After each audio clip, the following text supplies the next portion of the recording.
এই পৃথিবীতে এমন কিছু মানুষ আছে যারা নিজেরা না খেয়েও আমাদের খাওয়ায়, নিজেরা কষ্ট পেলেও আমাদের বাঁচিয়ে রাখে। আপনি জানেন শ্রীকৃষ্ণ তাদের কি নামে ডাকেন? চলুন শুনি এক অপূর্ব গল্প।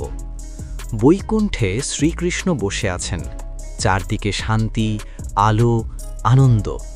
তার পাশে দাঁড়িয়ে আছে এক প্রিয় আত্মা, নিষ্পাপ, পবিত্র, ভয়হীন। হঠাৎ শ্রীকৃষ্ণ মৃদুকণ্ঠে বললেন, এবার তোমাকে পৃথিবীতে যেতে হবে। আত্মাটি চমকে উঠল, মাথা নিচু করে বলল, প্রভু, আমি পৃথিবীতে যেতে চাই না। শ্রীকৃষ্ণ হাসলেন, কেন?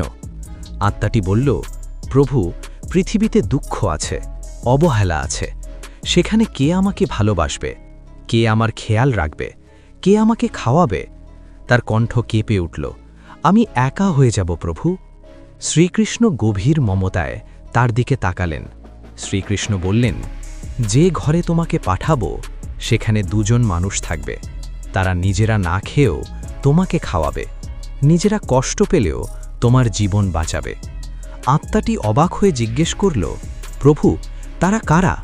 শ্রীকৃষ্ণ মুচকি হেসে বললেন, তারা হবে তোমার মা ও বাবা। এই কথা শুনে আত্মাটির চোখ ভিজে গেল। সে বুঝে গেল পৃথিবীতে ঈশ্বরের সবচেয়ে কাছের রূপ মা আর বাবা, যারা বিনিময় চায় না, যারা নিঃস্বার্থ ভালোবাসে, যারা নিজের স্বপ্ন ভেঙে সন্তানের স্বপ্ন গড়ে। আত্মাটি মাথা নত করে বলল, প্রভু, আপনার আশীর্বাদ থাকলে আমি পৃথিবীতে যেতে রাজি। শ্রীকৃষ্ণ আশীর্বাদের হাত তুলে বললেন, যাও, তোমার মা বাবার মধ্যেই আমি থাকব। আর ঠিক তখনই একটি শিশুর জন্ম হয় পৃথিবীতে। সেই শিশুই আপনি, সেই শিশুই আমি। যতদিন মা বাবা আছেন ততদিন ঈশ্বর আপনার পাশে আছেন। আজই তাদের ভালোবাসা জানিয়ে দিন, সময় থাকতেই।